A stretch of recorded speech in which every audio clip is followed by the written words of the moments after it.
durchgesetzt und zugleich eben dadurch in die höchste Verbindlichkeit.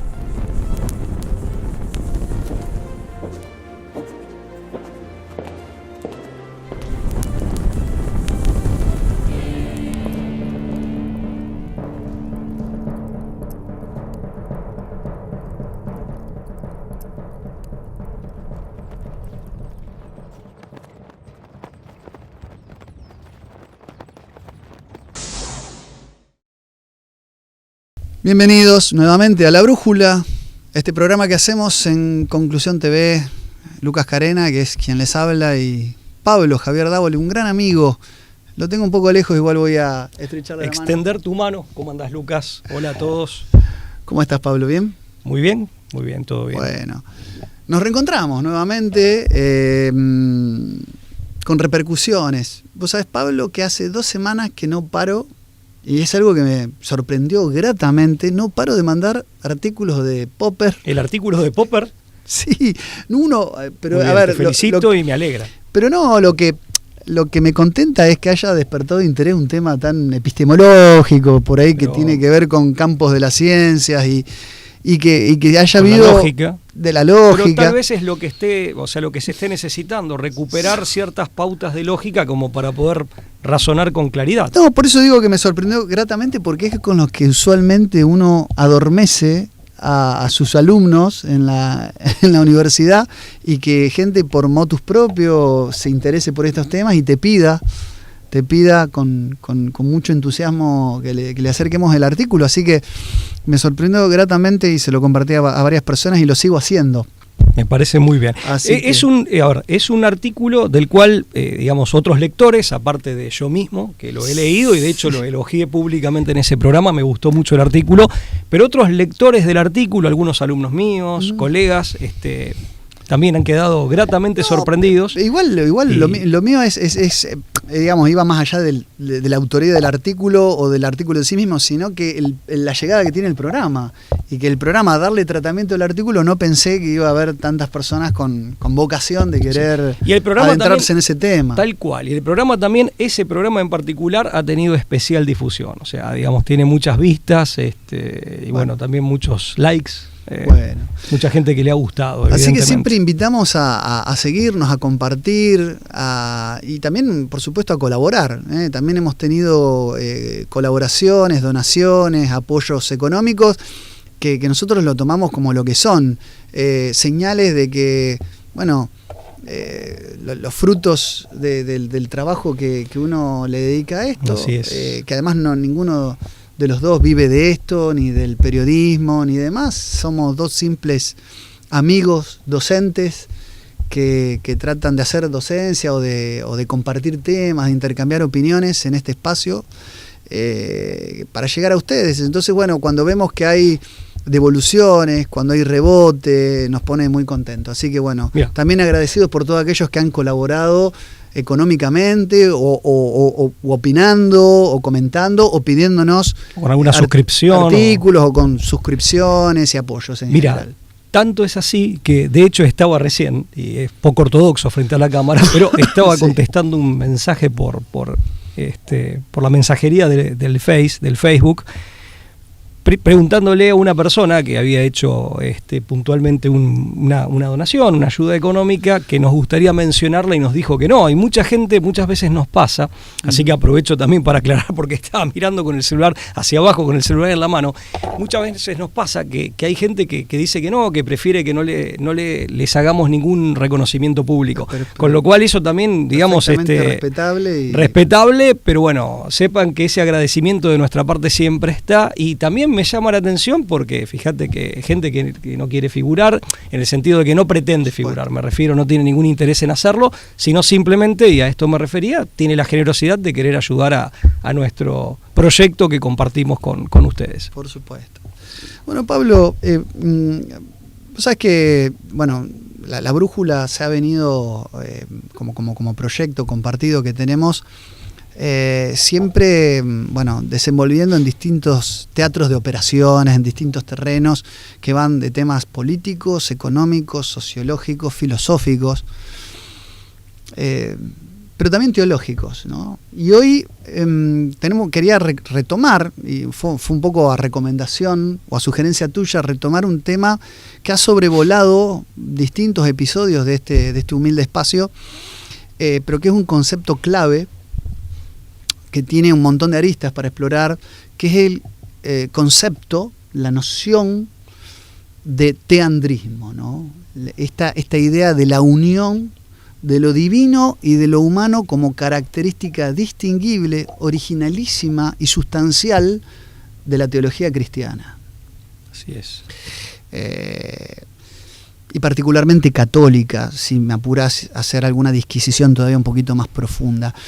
Tema que a mí a mí me llegó de la mano de un pensador argentino, Carlos Di Sandro, del que después vamos a hacer seguramente alguna mención, un intelectual, filólogo, intelectual del peronismo. Así es, una persona cercana a Perón, ¿no? Pero, desde 1944. Sí, muy cercana a Perón, del que tengo entendido que Eva Duarte dijo que era una de las mentes más brillantes que había cosechado el peronismo, pero que también tenía una mala fama de conservador, o de ser de una línea conservadora, dentro de lo que sí fue él, que es un profundo tradicionalista. Lo que pasa es que por algunas distintas posiciones que él había asumido respecto, de lo que fue la época en la que él vivió y tuvo también su madurez intelectual, que fue la época del concilio, llegó a tener afirmaciones absoluta y declaradamente sedevacantistas. Y eso también le valió una suerte de mote de conservadurismo, que en realidad era un ferviente tradicionalista, que es Carlos Alberto Di Sandro. Pero digo, a mí me llega el concepto a través de él, independientemente, digamos, de esa otra posición, que es una posición puntual frente a un fenómeno también puntual en la historia de la Iglesia. No sin importancia, desde luego que con importancia, pero no dejaba de ser un episodio puntual en la larga historia de la Iglesia. O sea, no deja de ser eso, pero ciertamente que estamos hablando de un intelectual de primerísima línea, ¿no? O sea, filólogo, poeta, teólogo, o sea, un hombre con vuelo filosófico. Entiendo que egresado de la Universidad Nacional de La Plata. De La Plata. Y en donde él obtiene, digamos, por concurso, ya, digamos, estaba en la cátedra, estaba como titular de la cátedra de lenguas clásicas en la Universidad Nacional de La Plata, pero finalmente cuando por concurso accede a esa titularidad, al año siguiente, en 1947, si no mal recuerdo, recibe el diploma de manos del propio entonces presidente Juan Domingo Perón en la Casa Rosada, ¿no? El diploma respectivo. Un hombre, además, que, sí, vos decías bien, la relación con Perón se inicia en 1944 y Perón siempre lo valoró como intelectual, al punto tal que, estando Perón exiliado en España en los años 60, fue uno de los intelectuales convocados a España, digamos, donde estaba el general Perón, Puerta de Hierro. Gracias. Fue uno de los intelectuales convocados justamente para hacer un análisis, una suerte de actualización doctrinaria del justicialismo y hacer el análisis geopolítico, sociológico, etcétera, del contexto de aquella época. Clarísimo, filólogo, gran conocedor del idioma griego y demás, ¿no? Del alemán. Del alemán también desplegó, digamos, sus conocimientos en varios campos, y entre ellos también en hacer algunas respuestas doctrinales desde el punto de vista de la teología, ¿no? Y de la recta doctrina. Obviamente que el concepto de teandrismo, que básicamente se desglosa en teoandros, el dios hombre, trasciende a Di Sandro, pero Di Sandro es uno de los pensadores, autores, intelectuales argentinos que lo recuperó. Era un término que había quedado un poco, no sé si en el olvido, pero había caído un poco en desuso, y Di Sandro es uno de los que lo recupera, lo jerarquiza y lo reivindica para tratar de explicar la naturaleza y la originalidad del cristianismo. Es decir, si hay, y además para explicar también cómo todas las grandes herejías de la historia de la cristiandad se entienden o se las explica porque golpean algún aspecto del teandrismo. Sí, así es. Es decir, allí donde hay herejía, hay algún a ver, hay algún aspecto de esta realidad mistérica que se ve fuertemente golpeada o profanada. Una realidad mistérica que, como bien adelantaste recién, consiste básicamente o esencialmente en la unión hipostática, claro, de la naturaleza divina y la naturaleza humana en la persona de Jesucristo. Correcto. Y en efecto, y esto la teología tradicional siempre lo ha puesto de manifiesto y lo ha explicado, todas las herejías de algún modo u otro vienen a negar esa unión hipostática de las dos naturalezas, divina y humana, que se dan en la persona de Jesucristo. Así es. Correcto, correcto. Pero esto ciertamente que es la gran novedad del cristianismo, ¿no? Si bien, y ahora seguramente vos te vas a explayar al respecto, y Disandro en esto es un especialista, ciertamente que en la antigua Grecia hay una suerte de prefiguración de esta realidad teántrica desde luego. Concretada en Jesucristo. Bueno, el primero en detectarlo, o sea, esto ya está inmerso o está impreso en la teología paulina. San Pablo de Tarso es el que expresa abiertamente la idea de que Jesucristo es un hombre completo y real y al mismo tiempo un ser divino, igual en todo a Dios. Es decir, ese Dios, Kyrios, que era la versión griega de Adonai, Señor con mayúscula, no es un ser diferente a Jesucristo.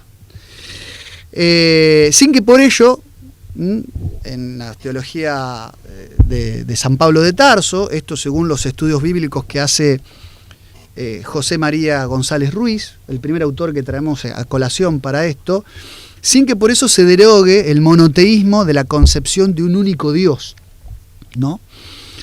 Ahora bien, en esta teología paulina se distinguen, dice este autor, por lo menos, al menos 3 momentos reconocibles de Jesucristo. Uno que es la preexistencia ante Dios, otro que es la vida terrestre o la vida terrena, es decir, digamos, el Cristo histórico, ¿no?, que se despliega en el mundo de la creación, y después un tercer momento que es la exaltación en gloria de Dios. Es decir, hay como en la teología paulina 3 momentos. En estos 3 momentos o estados, el sujeto es el mismo a pesar de las condiciones diferentes en las que se presenta, pero que obviamente se realizan plenamente en el segundo momento, como un Cristo que es verdadero Dios y verdadero hombre. Esto ya en el libro de los Proverbios, en el capítulo 8, en el versículo 22, cuando se habla de que el Señor me engendró como principio de su camino, se habla ya de un Cristo entendido como Cristo engendrado, no creado, claro, que ha conservado durante toda su existencia la misma naturaleza y esencia divina. Esa esencia divina que es la propia del Génesis 1:1, de un Dios que crea los cielos y la tierra, pero que en esa creación necesariamente tiene que haber un origen precósmico de una sabiduría, un ser de voluntad previo a la creación. Ese ser previo a la creación, que digamos en hebreo es Berraish, digamos, o Rait, la concepción hebrea, ya conlleva la preexistencia, la prefiguración de Cristo, que comparte esa esencia porque es verdadero Dios y verdadero hombre. Ahora, ¿qué es lo que pasa con el teandrismo? No es posible inteligir el teandrismo, como bien ya te anticipaste, Pablo, sin el aporte del mundo griego, sin la ontología que nos aporta no solamente el idioma griego, sino el concepto griego del mundo. El concepto... La idea de ser como toón, ¿no? Claro, el concepto y el idioma que le sirve de vehículo a esas ideas. Entonces, en ese sentido... Esto es muy interesante. Bueno, eso es lo que decía, claro, Lisandro, ¿no? Es lo que dice Lisandro. El idioma que vehiculiza ciertos conceptos. Efectivamente, es el idioma que permite la formulación de determinadas ideas y que estas ideas sean asequibles a los hombres. Son conceptos que vienen vehiculizados por un idioma que está a la medida de la profundidad de esos conceptos, que al mismo tiempo, o mejor dicho, que a su vez están a la medida de la profundidad y de la riqueza de la realidad que esos conceptos pretenden captar o a la que pretenden referirse. Claro. Y en eso el griego es un idioma, y esto lo explica bien Disandro, superior, al punto de que Disandro dice dos cosas que me gustaría recalcar acá. Por un lado decía que el griego, el antiguo griego, es un idioma sacro. Es un idioma sacro.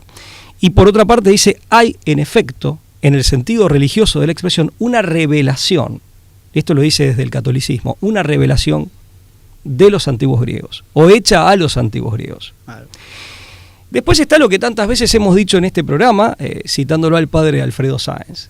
El cristianismo en gran medida es una religión griega, en el sentido de que el mensaje de Cristo solo puede ser comprendido en su profundidad e integralmente con el aporte de las categorías conceptuales y de las categorías analíticas propias de lo mejor de la filosofía griega. O sea, Parménides, Platón, Aristóteles. O sea, en definitiva, son esos conceptos fundamentales de la filosofía griega y de la cumbre, o de esas cumbres de la filosofía griega, digamos, los que permiten desencriptar, por así decirlo, descubrir en su integridad y cabalmente la totalidad del mensaje de Cristo, que de otra manera queda como pasado por agua o queda, digamos, en una interpretación muy superficial. Y no hay que olvidarse que, en definitiva, los evangelios están escritos, y no en vano, en griego.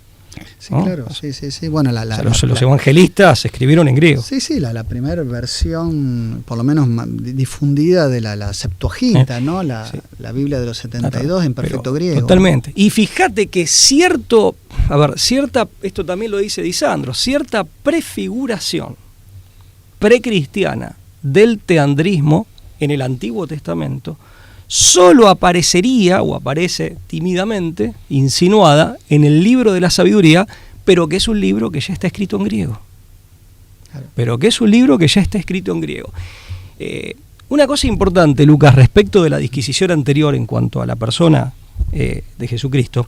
Claro, hay que distinguir lo que es la encarnación. Yo esto también lo aclaro porque a veces las palabras son engañosas, y que se concreta en Jesucristo. Es decir, bueno, ojo, porque no es que quiero señalar un antes y un después. En todo caso, el antes y el después está en lo que los humanos conocemos al respecto, o se nos permite conocer al respecto. Pero en realidad hay que distinguir la encarnación de Jesucristo de la existencia misma de Jesucristo desde la eternidad, como segunda persona de la Santísima Trinidad. Bueno, pues ahí está lo de engendrado, claro. Claro, distinto es el ingreso en la historia, en la encarnación, que eso sí tiene un momento determinado, cuando, como bien dice Chesterton, la eternidad se mete en el tiempo. Expresión que también le gustaba usar a Disandro. Sí, es así. Mira, el concepto de teandrismo sobrevuela gran parte de la obra de Disandro. Yo traje acá un pequeño artículo, o sea, no obstante, ahí lo muestro, que se llama Carlos Disandro, Tradición Teándrica y Pensar Americano. Es un articulito muy breve, pero que que salió en la revista Ciudad de los Césares. El autor es Eduardo Hernando Nieto. Me pareció interesante el resumen o la síntesis que pretende hacer. Quería compartirte un pequeño fragmento que nos va a permitir disparar varias cosas. Dentro del vocabulario característico del doctor Disandro, en sus zonas más hondas y significativas, encontramos una palabra forjada por los padres griegos y retomada con varios matices por diferentes autores contemporáneos. Se trata del término teandrismo, palabra griega cuya composición indica la unión entre la natura o substancia divina y la natura o substancia humana. Según la fe, esta unión se da en Cristo de modo eminente y sin confusión alguna. Pero no permanece circunscripta, bien digo, a su persona y su obra, sino que se expande en primer lugar dentro de los hombres dóciles a su reclamo. Por eso el Evangelio de San Juan distingue entre el monógenes, el Hijo único de Dios, y los hijos de Dios, en plural, en los cuales la unión de divinidad y humanidad encarna de modo absolutamente real. Y no es que el Señor, de tan bondadoso, trate a los fieles como si fueran sus hijos, sino que ellos efectivamente se divinizan con todas las consecuencias del caso, al punto de que de algún modo y sin confusión siempre pasan a integrar la vida misma de Dios y a acrecentarla. Eso es lo que enseñan insistentemente los padres de la Iglesia para definir el centro mismo de la semántica cristiana. Dios se hizo hombre, aseguran, para que el hombre se haga Dios. Eso es el teandrismo. La unión teándrica, ya termina la cita. La unión teándrica, pero miren qué maravilla esto, es abierta pues es comunicable, es decir, todos los hombres pueden participar de esa unión teándrica. No se restringe a la persona de Cristo, ni tampoco a los que creen en su nombre y viven consecuentemente con eso. Esta unión se comunica además a todas las obras humanas congruentes y por allí a las cosas, bajo determinadas condiciones. Entonces, la cultura, la política, el cosmos contienen en sí la unión divina humana o son asumidos por ella, que a través de esas instancias continúa su camino expansivo. Y así, el culto cristiano, en la medida en que sea tal y no una farsa innoble, la poesía, la filosofía, la arquitectura, la pintura, la música, el imperio y las naciones, y sus diversas gestas creadoras, todas esas son formas donde la divina humanidad de algún modo encarna. Es maravilloso lo que... Mira, fíjate que... Es un retrato, me parece una síntesis. Es una síntesis muy bien hecha, muy elocuente, esclarecedora. Hay muchísima tela para cortar ahí, pero lo que vos decías, primero que es, a través de esta concepción, lo que se advierte es el trasfondo sagrado de todo. Finalmente, la política, las obras propias de la cultura, etcétera, todo eso en definitiva puede ser asumido como una labor que tiene un trasfondo o tiene una raíz sagrada. Eso en primer lugar. En segundo lugar, coloca al hombre, digamos, entre, por así decir, como nexo de vinculación íntima y comunicante entre la divinidad y el resto de la creación, ¿no? Con lo cual, en definitiva, el hombre ahí aparece una vez más como rey de la creación.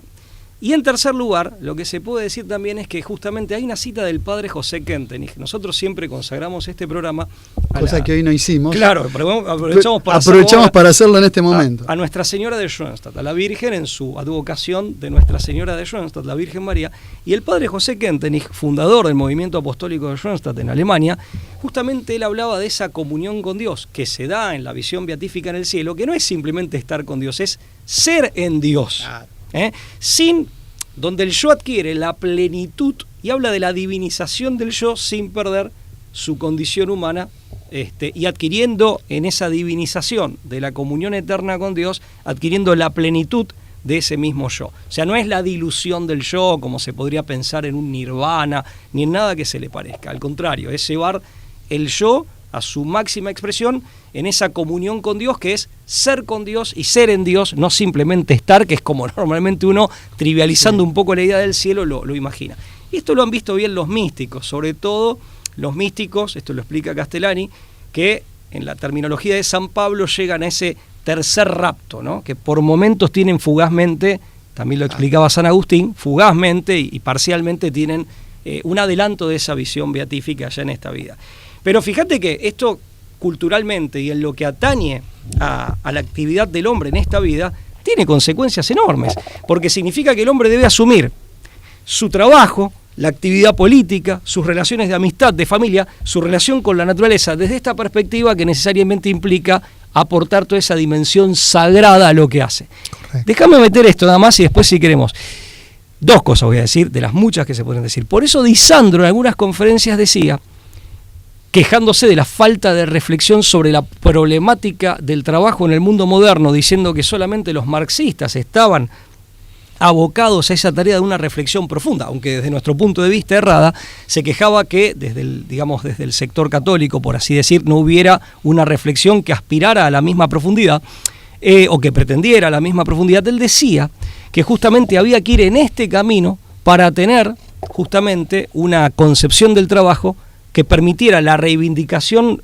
correcta y la reivindicación plena del trabajo, y que esa iba a ser, la única herramienta discursiva que permitía descartar, las explicaciones e interpretaciones marxistas. Y en esto, ¿sabes a dónde vuelve?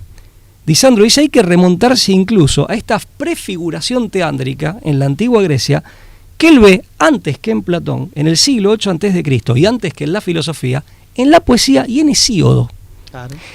Que primero escribe sobre los dioses en teogonía, y después escribe en los trabajos y los días, una vez que el hombre tiene, y acá viene el concepto de inspiración divina por las musas, viene justamente cómo el hombre vuelca esta inspiración divina en su actividad dándole sentido a lo que hace en esta vida, el sentido profundo de lo que hace en esta vida, con su trabajo, pero también con la actividad política. Entonces, él dice, nosotros tenemos que recuperar, y para recuperar esto, el sentido del trabajo, el verdadero sentido de la política, el verdadero sentido de la economía y finalmente el verdadero sentido de todo, tenemos que remontarnos a Hesíodo. Claro, que en última instancia digo, Hesíodo... En Occidente, ¿no? Por lo menos. En Occidente, claro. pero que además hoy no hay, los tratadistas y los lectores de Hesíodo, hoy no hay duda, si bien es verdad que a diferencia de la teogonía, Trabajos es una obra donde hay algunas corrientes que dudan de su autoría, o por lo menos que sea, parece ser una obra empezada por él o terminada por otras manos, como todos textos tan antiguos, ¿no? Lo mismo Escudo, es decir, hay varias obras que a diferencia de la teogonía no se sabe ciertamente si fueron íntegramente de su autoría. Pero es verdad que aquí aparece, pero además Hesíodo es un autor que con el mito de las edades se consagra como alguien que recupera una tradición que ya estaba presente en Extremo Oriente. Indoeuropea. Esa famosa tradición europea, que es lo que justamente esa es la base. Nos da pie para explicar de dónde viene el teandrismo, ¿no? Porque si uno explora las corrientes que van...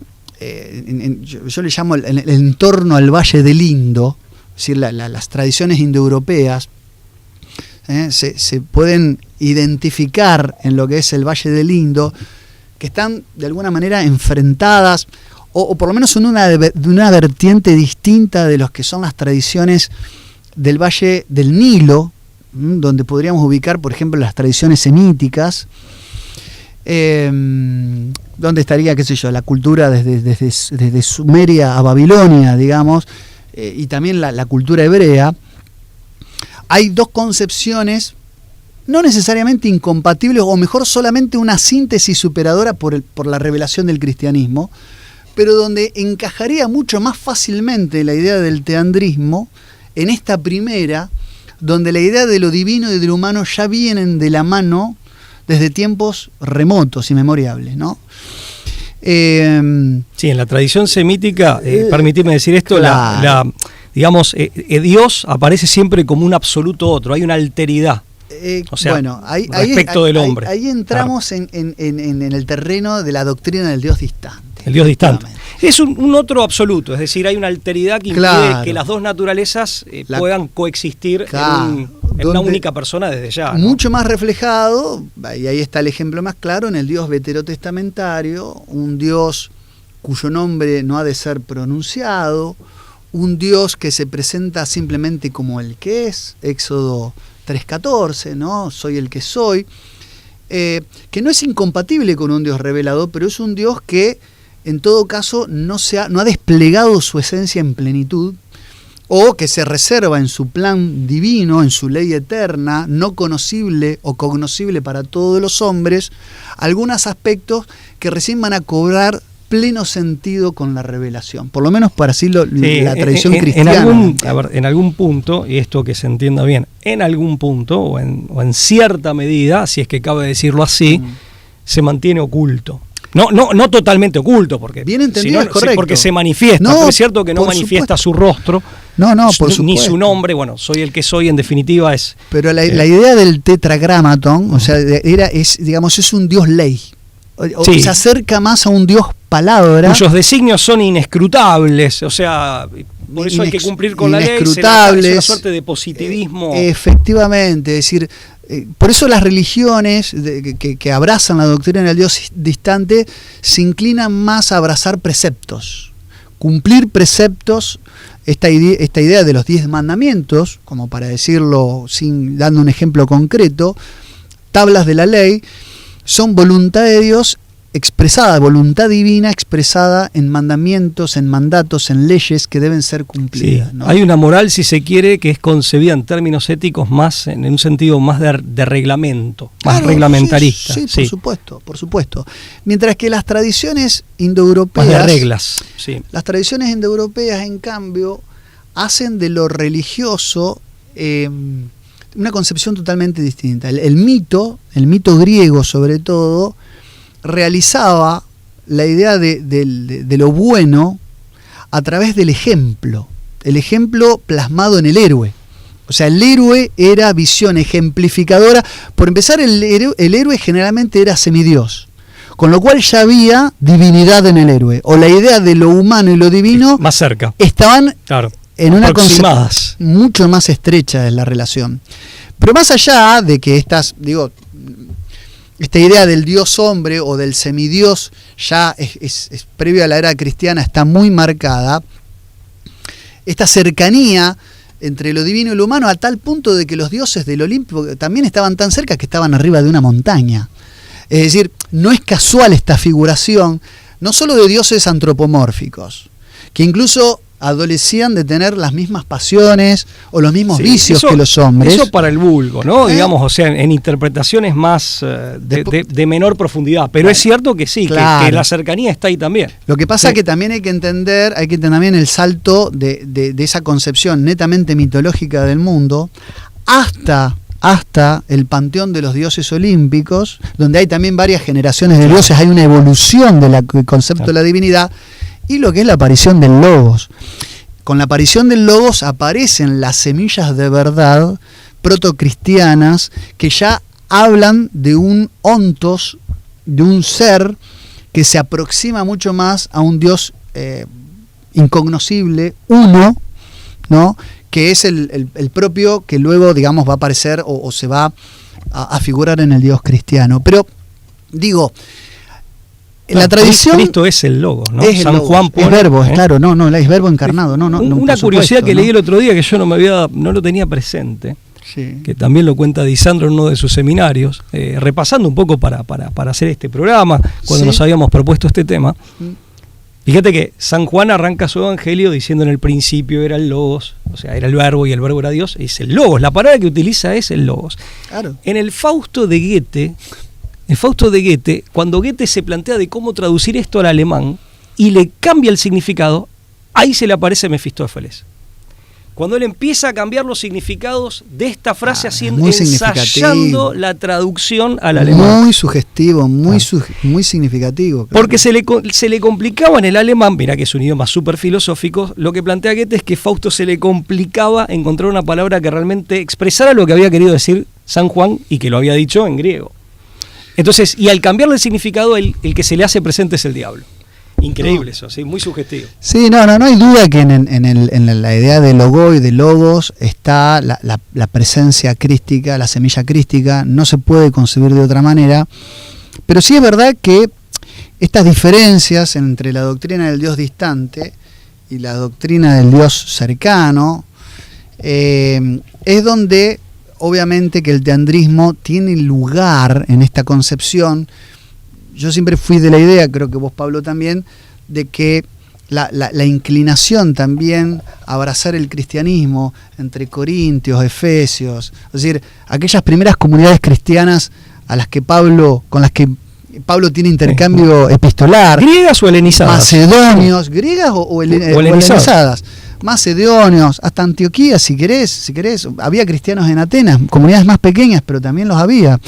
Es decir, no es casualidad de que hayan tenido o hayan encontrado en el cristianismo una religión más adecuada a sus necesidades, pero al mismo tiempo, es decir, un vacío que cubrir, pero al mismo tiempo una concepción más cercana a su experiencia religiosa.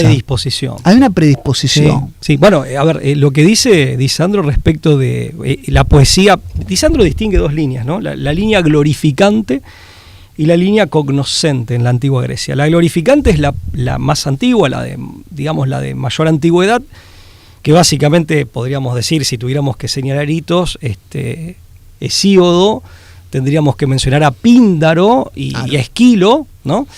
Y la filosófica, que es la cognoscente, donde lo que opera es la razón analítica. Según Disandro, las dos son complementarias y la gloria de Grecia, incluso la universalidad del pensamiento griego, y por eso su capacidad, y en esto tiene un parecido, salvando las distancias, con el cristianismo, de fecundar otras culturas sin apagarlas o sin robarles, por así decir, o privarlas de su originalidad, que es lo que vio Vasconcelos en México, que por un lado digamos, en su política educativa priorizaba la reivindicación de las culturas indígenas, de los indígenas de México, allí donde todavía lo sabía y en gran cantidad, pueblos indígenas, pero al mismo tiempo iba con lo que el propio Vasconcelos decía, pero esto es universal, que es la filosofía griega, ¿no? Claro. Esto de funcionar, insisto, salvando las distancias como levadura de otras culturas, y en esto creo que los griegos sí tienen esa universalidad. Sí, no es eurocentrismo ni nada que se le parezca.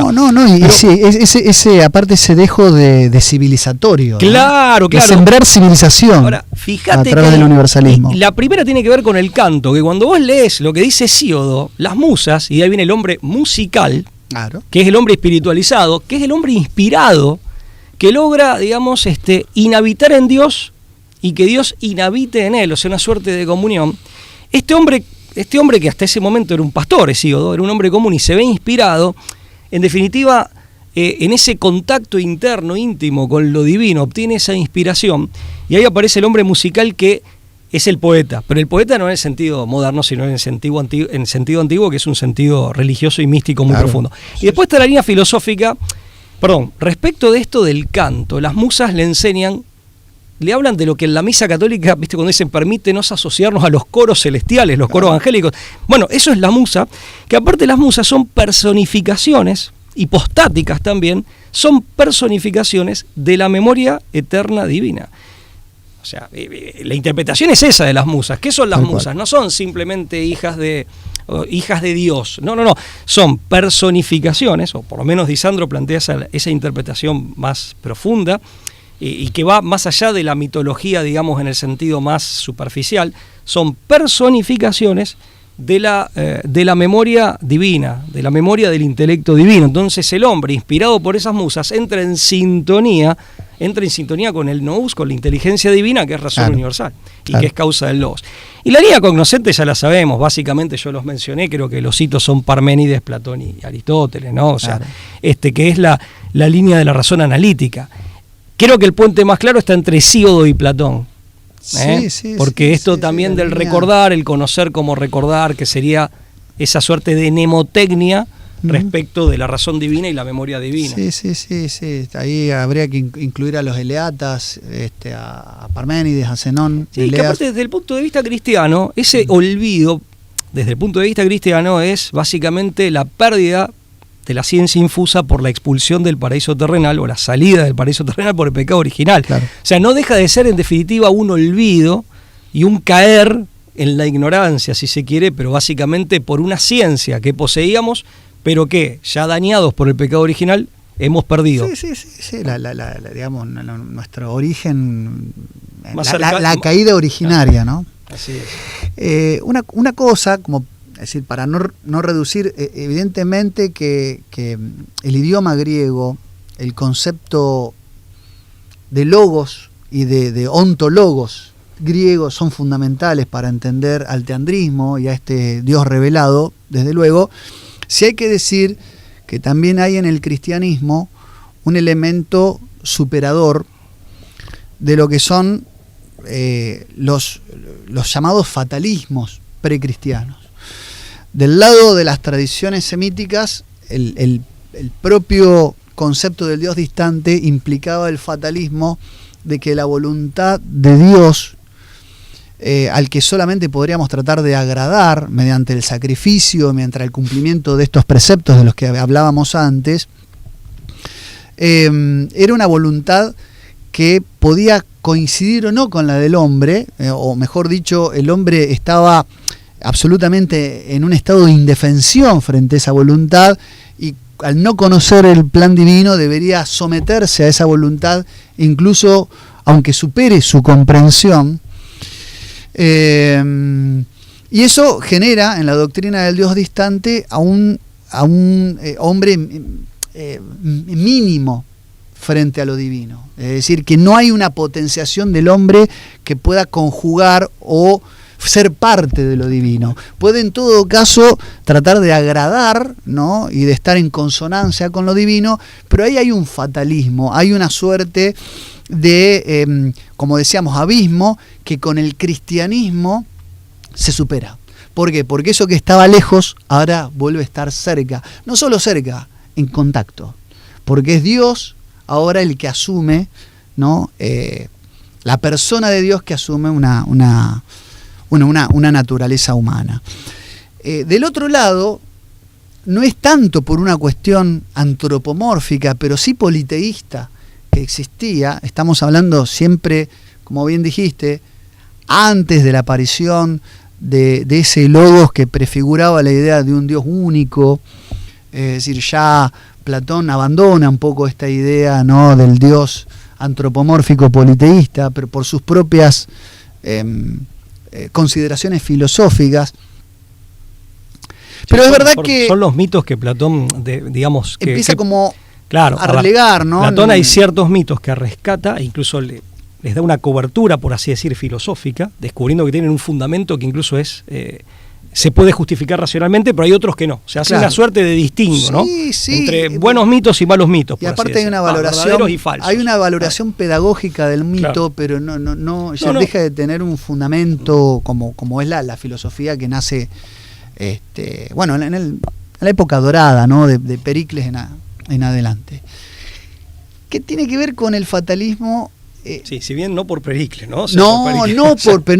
Que es coincidente con esa Atenas. Efectivamente. Esa Atenas, como una Atenas dorada en materia de producción de pensamiento, ¿no? Es decir, no porque desafiados por la corrupción salieron estas cabezas a responder y nos legaron sus grandes sistemas filosóficos. Por supuesto, sí, por supuesto. No, es como la Esparta de Licurgo, o sea, no tiene que ver con una coincidencia en el tiempo, no debido a el fatalismo de los griegos, o vamos a decir del mundo pagano, estaba dado en que justamente como esas voluntades plurales en los dioses era difusa, dispersa, muchas veces contradictoria entre sí, las grandes teomaquias que sometían acuerdos con un bando y otro, esto se ve mucho en la Ilíada, ¿no? Con algunos dioses tomaban parte por los troyanos, Apolo, por ejemplo, y otros dioses tomaban parte, como el mismo Zeus o Poseidón,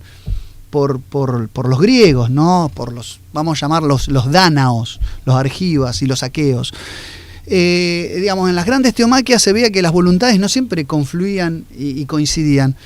Por lo tanto, eso llevó con el paso del tiempo a que las distintas culturas paganas, en el caso de los griegos, los dioses olímpicos, generaron casi como un descrédito, en el sentido de que el destino del hombre estaba marcada por el oráculo. Es decir, como podía ser el más famoso de todos, es el que estaba en el pórtico de entrada en la base del Monte Parnaso, el oráculo de Delfos, pero no es el único, a los cuales iban a buscar consejo, inspiración y demás. Y los grandes tragediógrafos griegos, Sófocles, Esquilo, al que mencionaste, que además fue un gran guerrero, Esquilo o Eurípides, básicamente la gran trama, de la tragedia griega se basaba en aquellos que querían romper su destino. Es decir, aquellos que querían ir en contra de su destino terminaban encontrándolo de la peor forma. El ejemplo más común es las grandes tebanas, por ejemplo, donde Sófocles nos cuenta la tragedia del rey Edipo, que queriendo ir en contra de lo que los designios del oráculo le habían mencionado, termina justamente acelerando y llevando adelante su destino, encontrándolo. Entonces la Moira, y con esto cierro la idea, la Moira, que es el destino griego, la Norna en la cultura más nórdica, terminaba... Claro, el sino trágico, ¿no? Claro, terminaba teniendo casi como un poder que estaba por encima de los dioses, casi como que apartado de esa voluntad dispersa, variopinta, y por momentos contradictoria. La Moira era lo que terminaba mostrando un destino que el hombre no podía alterar, y eso también... Y que tenía su arbitrariedad también, que es lo que vos ves en la otra tradición. Exactamente. Como una voluntad divina que se me aparece como arbitraria, sería, ¿no? Claro. Perfectamente interpretado. Al lo que hombre acabas se de le decir. aparece. Es decir, llegaba a un punto que prácticamente coincidía, como pasaba con la doctrina del Dios distante, donde hay un destino inalterable, inexpugnable, ineludible, al que el hombre estaba en última instancia sometido. Y eso generaba en los seres una suerte de camino de salvación un poco incierto e triste. Caer también en la mecánica de la consulta permanente al adivino, al adivino, digo bien, El sacerdote, la pitonisa terminaba siendo, la figura de la pitonisa terminaba siendo una persona más poderosa que el propio monarca. Claro, lo que ¿no? pasa es que, a ver, obviamente cuando uno habla de la antigua Grecia habla de, solamente de Atenas habla mínimo de 900 años, ¿no? Piensen que nosotros como República Argentina, como nación argentina, no como república, perdón, como nación argentina con toda la furia tenemos 500 años. Entonces, ahí yo creo que eso se compadece más con los momentos de decadencia. Eso también, algo dice Disandro, pero sobre todo Chesterton lo explica bien en El Hombre Eterno, o creo yo, por lo menos una explicación que a mí me cierra, de que esa caída en este tipo de las artes de adivinación y una suerte de obsesión y este apocamiento del hombre, que en definitiva aparte empieza a experimentar lo divino como sino trágico o como, en definitiva, como una fuente de caprichos, que el hombre queda como una marioneta frente a los mismos. Pero eso tiene más que ver con un politeísmo ya degradado. Por eso, para cuando ya viene el cristianismo, también viene para encontrarse con un paganismo, por así decir, que ya estaba agotado en sus posibilidades. O sea, que estaba, vuelve un poco lo de la prefiguración, la predisposición, pero también lo de la necesidad de que aparezca algo nuevo. Ahí me parece que me cierra un poco esa explicación. Vos fíjate, ¿no? Que Hesíodo, que es en orden, ¿no? Después de Homero, la Biblia de los griegos, o sea, primero viene la Ilíada en orden de importancia, la Ilíada y si se quiere la Odisea, pero más allá de los cantos homéricos, Hesíodo, que es un poco el que cuenta las generaciones de dioses, los dioses primordiales, los titanes, los dioses olímpicos, que es las musas, el verdadero descriptor, ya también lo hace explicándolo desde la era en la que se encuentra. Él está en el siglo VIII a.C. Pero ya es edad de hierro. O sea, él ya está diciendo, él ya está hablando que la propia escritura y la explicación de todo eso tiene asidero necesariamente en un momento de decadencia. Porque esos dioses no habría necesidad de describirlos en edades anteriores. Claro. Forma parte de las mismas consecuencias de la decadencia tener que explicar los propios orígenes. Eso digo es muy importante, ¿no? Es decir, el mismo que las retrata es el mismo que ya está hablando de un momento de decadencia del mundo griego. Totalmente. Hay quienes hacen esa interpretación sin perjuicio de el gigantesco valor que tiene el sistema filosófico platónico, el aristotélico, pero quienes, sin perjuicio de eso, quienes explican que ese esfuerzo del intelecto humano, del nous humano, por recuperar la sintonía con la razón universal. Es porque algo se tenía que haber perdido. Porque se rompió lo anterior, que era ante todo estético, artístico, poético, pero en realidad, según Disandro, es más profundo. Es una cuestión de inspiración, de cercanía de los dioses, que hacía parte en la experiencia, que eso se va a recuperar con el misticismo cristiano, completamente ajeno en otras tradiciones. Esa experiencia de Dios adentro mío, sentirlo tan conectado a mí, tan en comunión con Él, en el caso de los místicos, no como una experiencia externa, sino interna, en donde incluso se empieza a hablar, que es lo que a veces vale por las limitaciones del idioma o del intelecto humano, ha valido también alguna que otra condena de herejía, que creo que en parte es lo que le ha pasado a hombres como el Meister Eckhart, en la época de Santo Tomás, te quiero medioevo, o lo que le pasó, que acá lo traje a Castellani, cuando cuenta del poeta hereje y mártir, Al-Alaj, que hablaba en árabe, pero en realidad era persa y por lo tanto pertenecía a la tradición indoeuropea. De hecho, su abuelo era zoroastrista, que termina siendo condenado en el mundo del Islam, termina siendo condenado por hereje, cuando él dice, yo soy la verdad, o quien me ve a mí, dice algo muy similar a Jesucristo, está viendo al Padre. Palabras más, palabras menos, pido disculpas por el parafraseo, pero quiero decir, porque en realidad, insisto, con las limitaciones del idioma e incluso en la ideación, en la manera que tenemos de pensar lo que nos pasa, hay una experiencia tan íntima con Dios que se presenta como un yo o un nosotros tan unificado, como pasa como con las, digamos, en un matrimonio que pasan a ser uno en cierto sentido, y dice, pero como este tipo se cree que es Dios. O sea, incurre en herejía desde la perspectiva más externa, ¿se entiende? Entonces, esto también tiene que ver con el teandrismo, y era algo que se había roto y que claramente el cristianismo, desde luego, con Jesucristo lo recupera plenamente y como nunca antes había existido. La posibilidad de tener esa experiencia de comunión con Dios, ¿no? Bueno, a la Eucaristía le decimos comunión. No, por supuesto, eso es el significado profundo de la común unión, ¿no?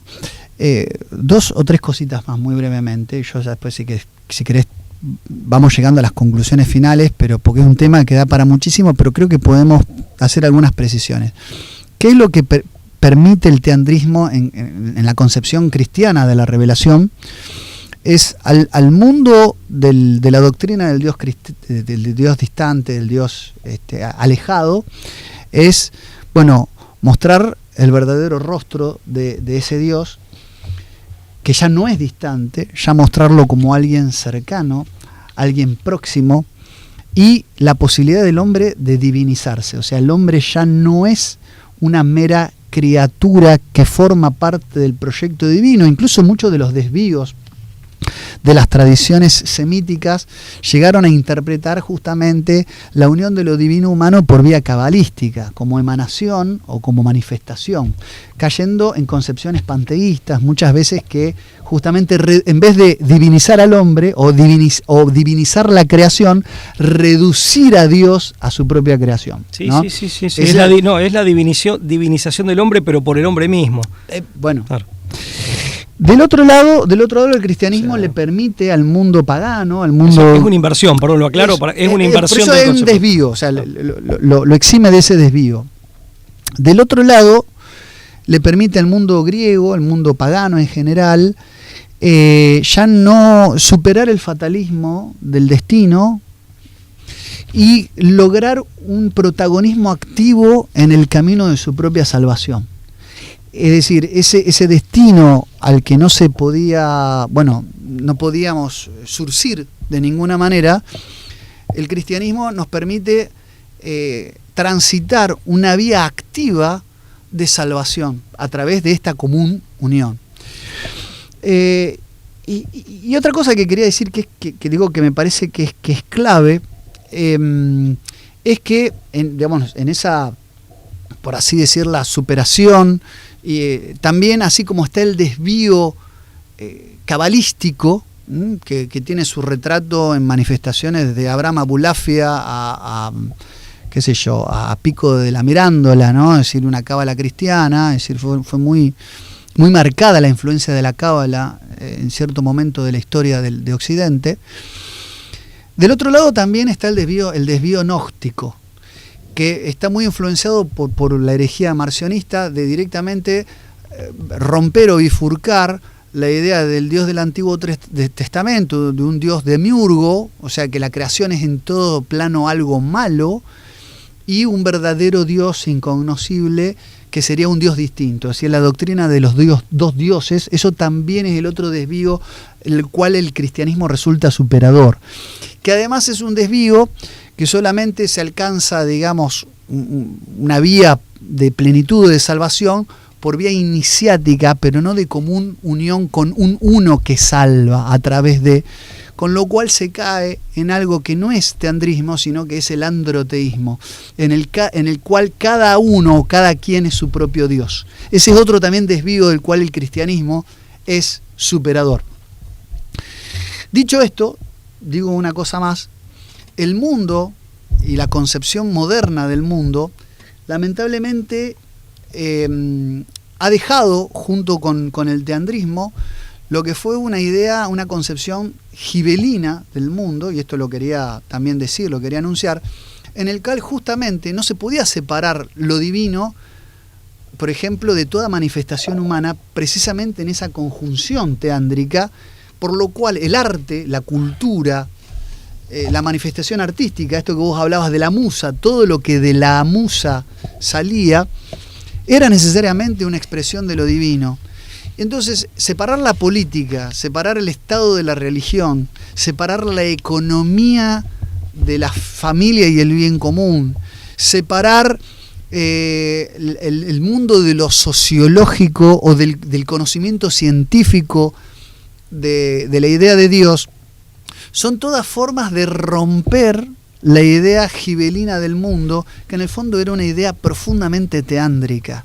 Es decir, en el fondo, esa concepción gibelina del mundo que no permitía o que entendía el Claro. carácter sagrado del Claro. poder temporal, en el fondo era una manifestación de que todo aquello que en lo que hacemos también hay una semilla, una cuota de divinidad. Y eso es lo que el mundo moderno Totalmente. destruye. Es ¿no? que elijo, digamos, ese laicismo hostil y agresivo a toda forma de religión y de religiosidad, que finalmente deriva en el ateísmo, pasando por la pérdida del sentido de trascendencia y por un inmanentismo, ese mundanismo, es el resultado no querido de una primera apropiación güelfa, podríamos decir, por oposición a gibelina, de lo sagrado meterlo únicamente en lo eclesiástico, privando del sentido sagrado a todo lo demás. Y que llevó Una- que la claro. religión sea algo reservado para la esfera íntima, personal, cuando totalmente. tendría que ser al revés. Sobre finales del medievo, Diametralmente, el como- gibelismo es lo Claro. opuesto. Entonces, ese inmanentismo, ese laicismo agresivo, hostil, que finalmente va a derivar en ateísmo teórico y o práctico,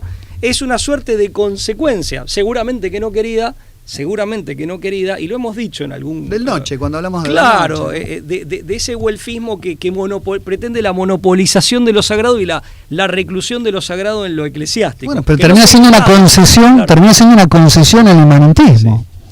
Sí, tal cual. Claro, fuerte termina dándole lugar. En ese sentido lo provoca, por así decir.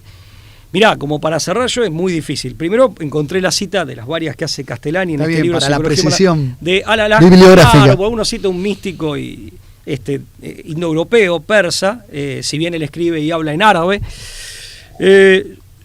Y era, digamos, había sido formado en el Islam, pero es lo que dice Castellani, cuando uno observa el periplo espiritual de este hombre, su misticismo, sus enseñanzas, claramente es alguien que por fe tácita o por fe implícita se puede decir que descubre a Cristo. Que en el Islam ocupa un lugar, pero ciertamente no el lugar que le corresponde como hijo de Dios. Dice Al-Alaj, una partecita, cito: yo me he vuelto aquel que ama, y aquel a quien amo se ha vuelto yo. Somos dos espíritus en un mismo cuerpo, y así verme a mí es verle a él, en referencia a Dios, y verle a él es vernos. Entonces ahí, bueno, se lo acusa, esto lo dice en una de sus, creo que en su tercera peregrinación a la Meca, porque él nunca atentó contra la religión externa, en este caso el Islam. Claro. O sea, y ahí lo condenan por herejía, pasó 8 años preso, le cortan las manos, finalmente como parte de la condena los pies, lo crucifican, está un día entero prácticamente crucificado y lo decapitan. Eso por un lado. Entonces quería hacer la cita de Al-Alaj, ¿no? como un místico, que tiene fe implícita en Jesucristo, porque bueno, había sido formado en otra tradición religiosa, en otro credo religioso. Sí. Una cita de Disandro puntualmente, en este libro que me lo prestó el doctor Rafael Brady Obeit, y le estoy inmensamente agradecido, Humanismo, Fuentes y Desarrollo Histórico de Disandro. En una parte de este libro, son conferencias del doctor Disandro, dice: desde la poesía, que es la tradición del oído, eso no lo pude decir antes, desde la poesía el griego construye una totalidad. Desde la física, de donde va a derivar la metafísica y por tanto la filosofía, desde la física un método analítico. Ambas perspectivas legadas a Occidente son su fundamento, tanto el ímpetu de construir una totalidad como la diafanidad analítica para concebir el mundo, pero ambos principios son en el mundo griego, bueno, la función de ainoeia, me perdonan los que saben griego de verdad, como el profesor Vuela y el profesor Porrini, que sería el concepto a partir de síodo de verdad, y de verdad como no olvido de toda la verdad que proviene de la mente divina. Occidente, hago una cita fragmentaria, Occidente es helénico, y esto también para eliminar muchas disidencias mal justificadas, o mejor dicho, injustificadas que hoy se hacen, ¿no? Que hoy a veces se formulan sin ninguna utilidad, ni mucho menos sin ningún fundamento, ¿no? Occidente es helénico por muchos aspectos, como también es latino, es germánico, pero siempre será helénico, porque en el trasfondo de lo latino o de lo germánico late la forma absoluta del indoeuropeo, que es lo griego. Y ahí al ángulo. que efectivamente, No hay si al no, hay mucho, ángulo. no hay mucho más para agregar. Bueno, se podría agregar mucho más. Lo dejamos para otro programa. Hesíodo distinguía entre los hombres musicales, es decir, de la inspiración divina de las musas, y sí. los del vientre. Bueno. El hombre moderno es un hombre del vientre. Ajá. De ahí nuestra digamos, nuestra limitación para entender ciertas cosas y manejar ciertos problemas y nuestra gran capacidad para crear otros. Claro, sí. Pero bueno, lo dejamos para otro programa. Pablo, y apelando a las musas, a Terpsícore, Melpómene y el largo etcétera de las 9, hoy hemos nuevamente abordado un tema profundo que esperemos que llegue a quienes están del otro lado, siempre con lo tiránico de los tiempos en los medios, siempre abriendo puertas, inoculando interrogantes y nunca siempre dándole acabado tratamiento o definitivo tratamiento a los temas. Y advirtiendo de nuestras limitaciones, por supuesto, esto también hay que decirlo. No, es un tema son temas apasionante, pero que, digamos, no siempre son fáciles de explorar, ¿no? Totalmente. Hoy lo pensaba cuando venía para hacer este programa, digo, son temas, yo lo voy a decir como lo siento, dignos de mejores hombres que nosotros, pero bueno, es lo que hay. Así que hacemos lo que modestamente podemos hacer y pedimos perdón por por todo aquello a lo que uno no llegó por no estar a la altura eventualmente. Una cosa, quiero volver a agradecer a todos esos muy modestos, como este señor que me decía, no me mencioné, yo quiero la brújula, hice mi modesto aporte, me puso una cosa así, qué sé yo, pero quiero agradecerles porque incluso tienen esa modestia, hablando de modestia, a eso me refería, tienen esa modestia y tienen esa generosidad, así que vuelvo a agradecer a los que ayudan a la brújula. Nos reencontramos la próxima, gracias. Chau, hasta luego.